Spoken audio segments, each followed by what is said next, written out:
Le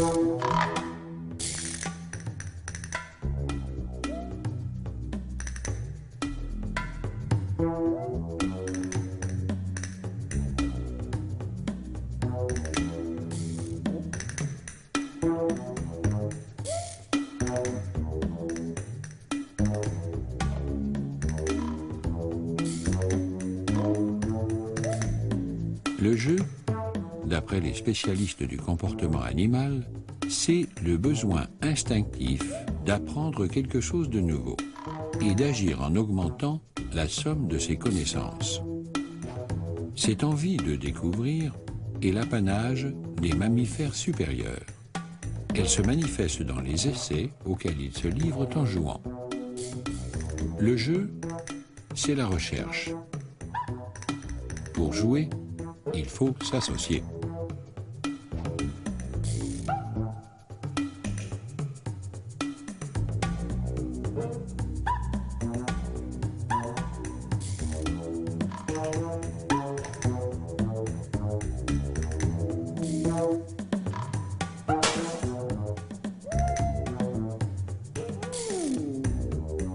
Depuis peu, en Europe, il y a dans la partie un nouveau. Mustela putorius furo, le furet. Probablement un descendant ou un dérivé du putois d'Europe et d'Afrique du Nord, Putorius putorius. Ici, en train de faire rentrer ses enfants à la maison.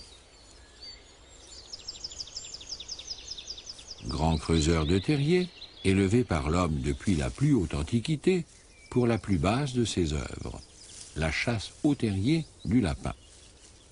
Une chasse qui, aujourd'hui, n'intéresse plus grand monde. Il n'y avait pour lui que deux voies. Ou bien retour vers le furet antérieur, la vie sauvage, ou alors le recyclage, dans le jeu.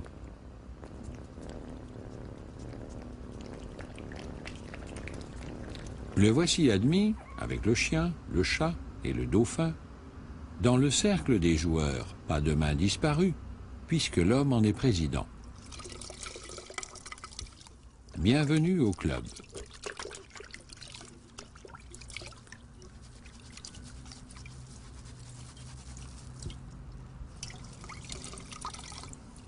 Mais ce à quoi on ne pense pas, dans une scène comme celle-ci, c'est que l'éponge naturelle dont se sert la petite fille, non seulement fut un animal, mais reste dans l'évolution le prototype de ce grand jeu inventé par la vie, le jeu des associations. Une éponge, il en est de toutes sortes selon la nature du squelette, c'est un animal qui se nourrit en filtrant l'eau de mer. Elle l'aspire par des pores minuscules, presque invisibles à l'œil nu, et la rejette par ce qu'on appelle des oscules, béants, très visibles. Comment ça marche? Voici, au microscope électronique, l'une des chambres de pompage d'une éponge. Elle est tapissée de cellules spécialisées qui, en permanence, agitent les cils dont elles sont pourvues, ce qui crée un courant et fait entrer l'eau.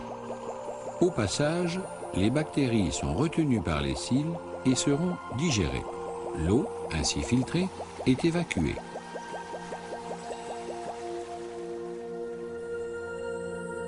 Ce volcan sous-marin, visible grâce à un colorant, c'est une éponge en train de faire pipi.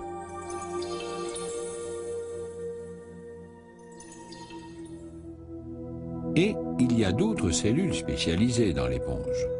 Une centaine, de 6 à 10 catégories différentes, qui communiquent entre elles. En voici la preuve.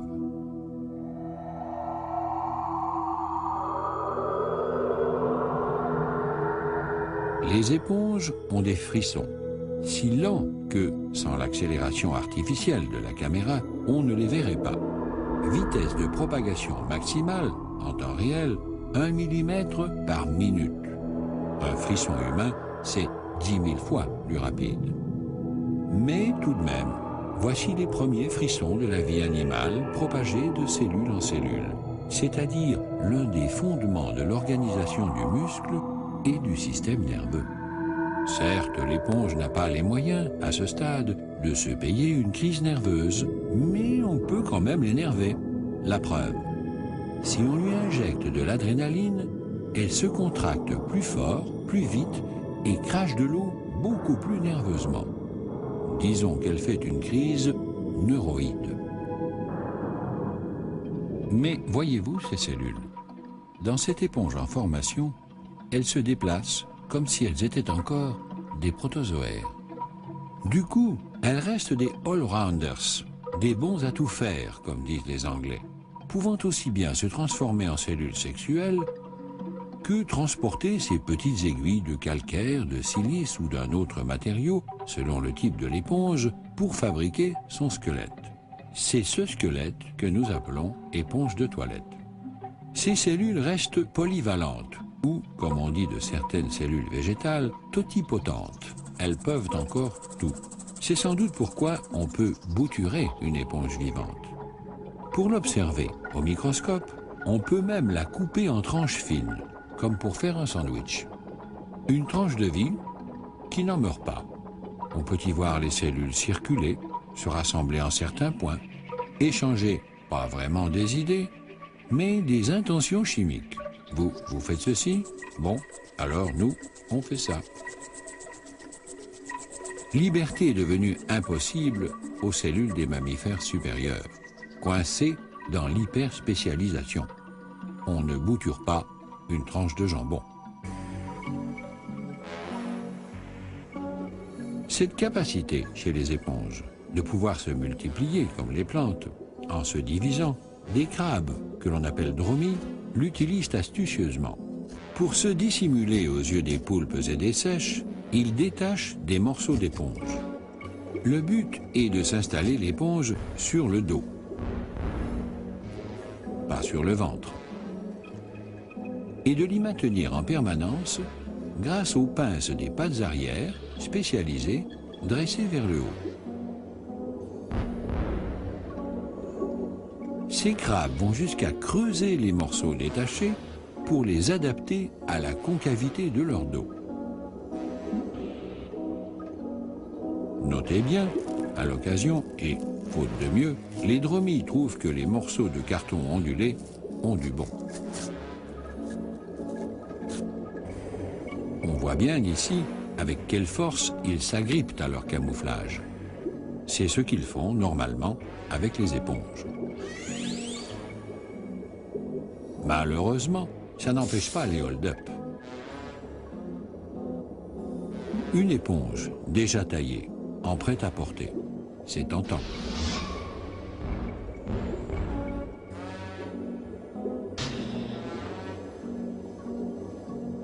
Le propriétaire s'agrippe à son bien avec ses pinces porteuses, mais le voleur les lui pince pour l'obliger à lâcher. Après quoi, le volé revient lui faire le même coup, chaque voleur se faisant pincer à son tour.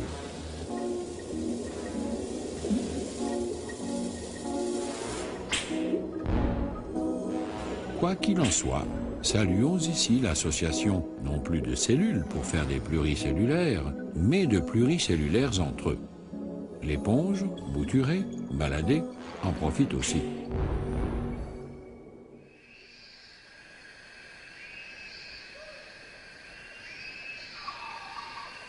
L'idée, si l'on peut dire, d'association, ayant, depuis l'éponge, fait son chemin dans la vie, voici une coopérative agricole chez des insectes sociaux. Des termites de quelques millimètres de long habitant le sol des forêts tropicales. Des ouvrières termites sortent du nid, la nuit, prudemment, pour aller se faire des ronds.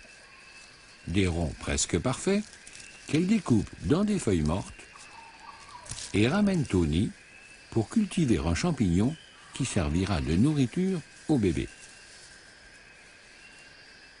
Transport dangereux. Elles peuvent se faire attaquer.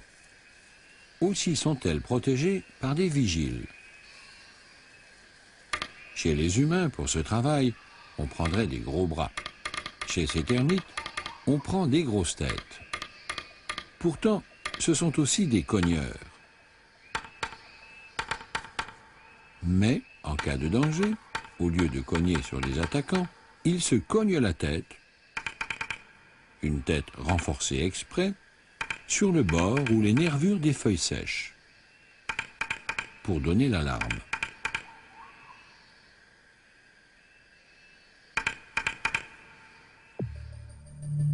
Sur ces images allemandes, tournées à 1000 images par seconde, on voit ici le mouvement ralenti 40 fois.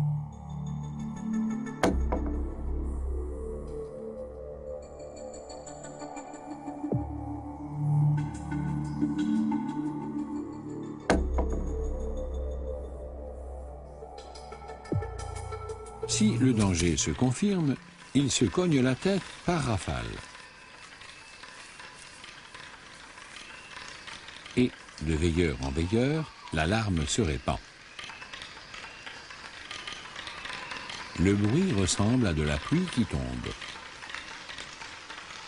Un homme l'entend jusqu'à 3 mètres.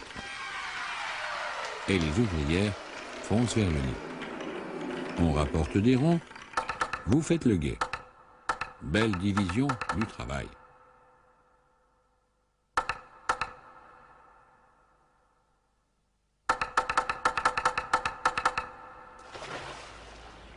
Et en voici une autre. Ces pélicans roses ont compris qu'à pêcher tout seul, on se retrouve souvent, pour rien du tout, le bec dans l'eau. Aussi ont-ils monté une coopérative de pêche. Ils forment un demi-cercle ouvert vers l'avant. S'ils sont assez nombreux, ils forment un cercle complet. Et ils plongent la tête exactement tous ensemble.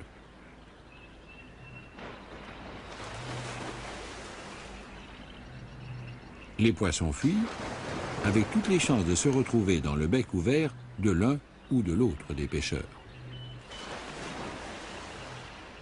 Bien sûr, tout le monde n'a pas chaque fois son poisson. Mais, du fait de la coopération, les chances de succès de chacun sont considérablement augmentées. Ce qui fait le début des civilisations. Cela dit, il y a pélican et pélican. Celui-ci, un pélican brun, est, au contraire des autres espèces, un plongeur en piqué. Ayant plongé sur un poisson depuis une vingtaine de mètres, il a brutalement été freiné par son bec à 1,50 m environ sous la surface.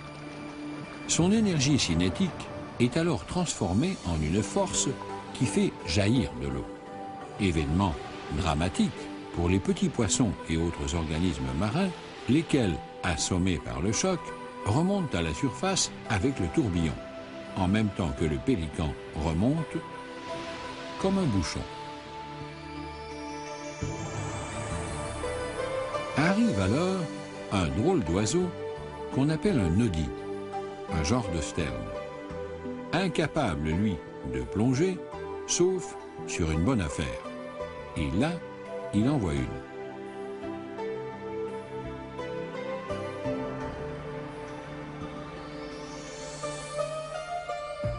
Il se pose carrément sur la tête du pélican. Pourquoi se gêner? Et attend que le bouillonnement se calme, dévoilant à la surface les victimes du choc.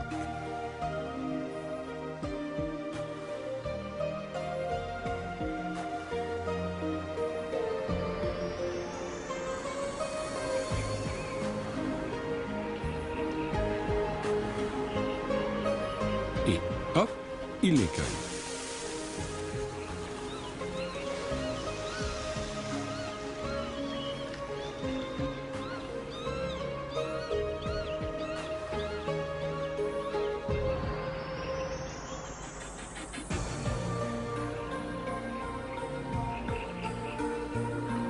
Il ne vole pas, le pélican.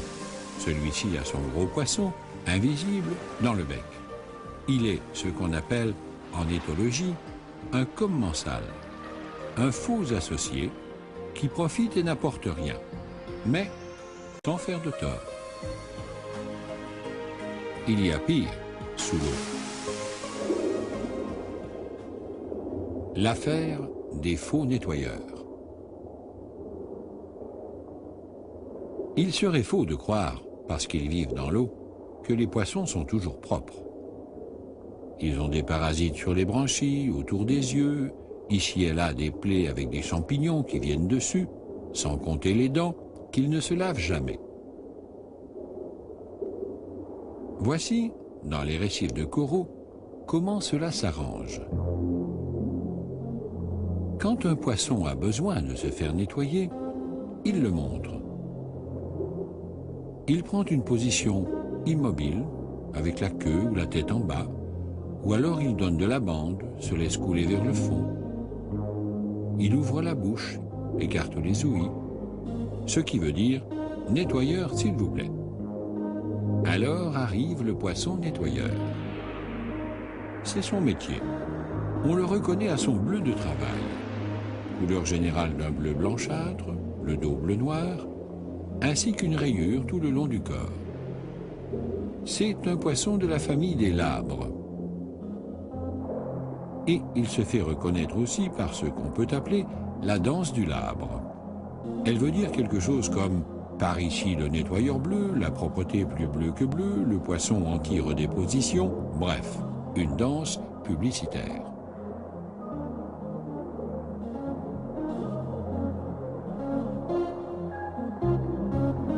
Et ça marche tellement bien, ce métier, qu'il existe dans les récifs de coraux de véritables stations de nettoyage, où les clients attendent leur tour.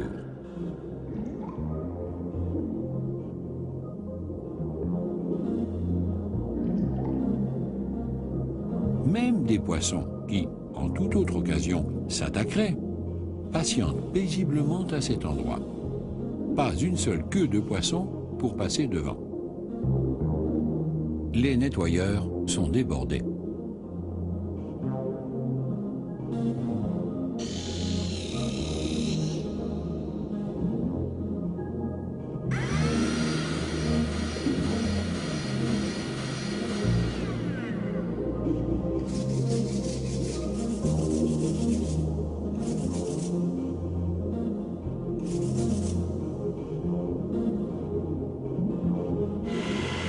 Deux spécialistes allemands du comportement animal, les professeurs Eibelsfeld et Wolfgang Wickler, ont été les premiers à décrire le travail du nettoyeur bleu et à le filmer en aquarium en 1960.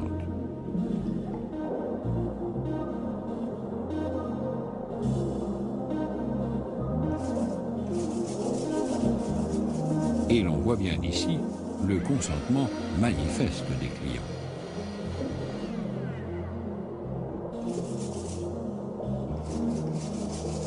Seulement voilà. Arrive la blénie à dents de sabre.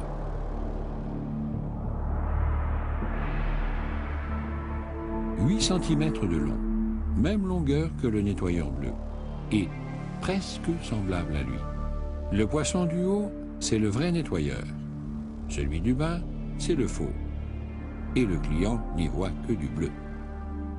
Il croit qu'il va se faire nettoyer, et hop, la blénie lui enlève un morceau, généralement de nageoire. Voyez-vous, en haut et en bas, les deux morceaux découpés à l'emporte-pièce par les dents de sabre. Pourtant, les clients devraient savoir que le nettoyeur bleu, le vrai, s'annonce par une danse publicitaire. Ils le savent. Mais c'est que la blénie à dents de sabre imite aussi la danse du labre. Pas à la perfection, mais suffisamment pour tromper, en nageant vite. En haut, la danse du vrai. En bas, la danse du faux.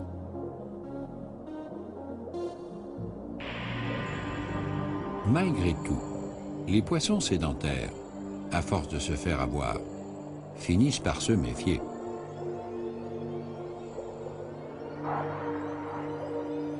Alors, déguisement et danse ne suffisant plus, les blénies doivent ruser. Elles se glissent, plaquées au sol, ou juste au-dessous de la surface, et foncent d'un seul coup. Souvent, pas assez vite. Avec les poissons du quartier, surtout en aquarium, vous pensez, ça devient difficile. Reste la clientèle de passage.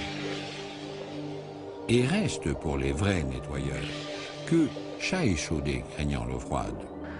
Les clients finissent par se méfier de tout ce qui est bleu et s'approchent de trop près. Mauvais pour une profession qu'il faudrait nettoyer.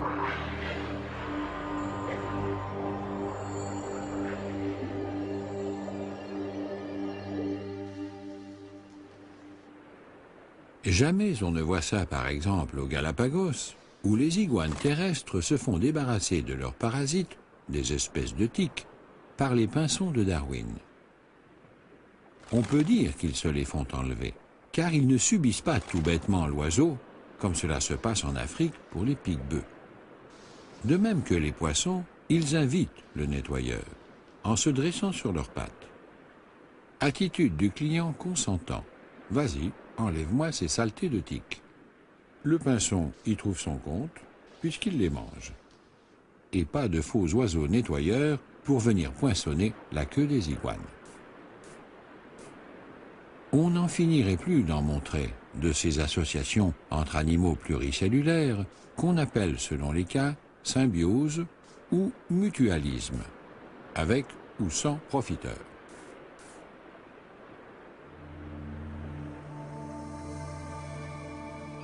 Mais la plus belle des associations est sans but lucratif. C'est celle du jeu, réservée aux mammifères supérieurs, dont l'imagination, dégagée des problèmes d'intendance, peut s'exercer sans nécessité urgente. Le jeu, comme la recherche pure, est en première ligne de l'évolution.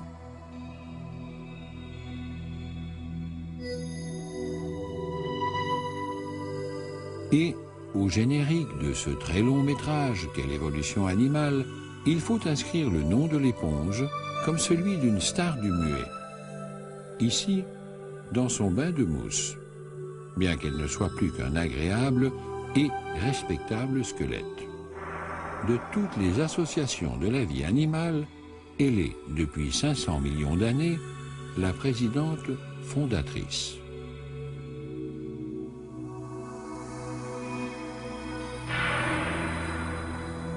Si, quelque part, en plongée, vous la voyez vivante, laissez-la boire et faire pipi tranquille.